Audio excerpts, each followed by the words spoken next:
আসসালামু আলাইকুম রহমতুল্লাহ। আজ 12 রবিউল আউয়াল বিশ্ব মানবতার মুক্তির দিশারি জনাব মুহাম্মদ রাসূলুল্লাহ সাল্লাল্লাহু আলাইহি সাল্লামের জন্ম পাশাপাশি মৃত্যুবার্ষিকী। তাই আজকের এই দিনে আমরা শ্রদ্ধা ভরে রাসূল সাল্লাল্লাহু আলাইহি সাল্লামের প্রতি বেশি বেশি দুরূদ পাঠ করছি সাল্লাল্লাহু আলাইহি ওয়াসাল্লাম। আল্লাহ তাআলা তার প্রিয় রাসূলের প্রতি, তার প্রিয় বন্ধুর প্রতি অজস্র অগণিত রহমত শান্তি বর্ষণ করুন সাল্লাল্লাহু আলাইহি ওয়াসাল্লাম। তিনি আমাদের কাছে নিয়ে এসেছেন তাওহীদ, একত্ববাদ, রিসালাতের এক অমোঘ বাণী।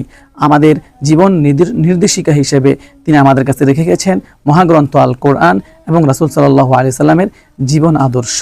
আমাদের জন্য তাই করণীয় হচ্ছে এই একত্ববাদ এবং তাওহীদকে পরিপূর্ণ আঁকড়ে ধরে, কোরআনকে আঁকড়ে ধরে, রাসূলের সুন্নাহকে আঁকড়ে ধরে জীবনকে পরিচালনা করা।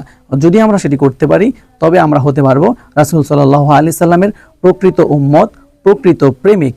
এছাড়া রাসূলের সকল সুন্নাহকে বর্জন করে আমরা কোনোদিন রাসূলের প্রকৃত আদর্শিক প্রেমিক আমরা কখনোই দাবি করতে পারি না।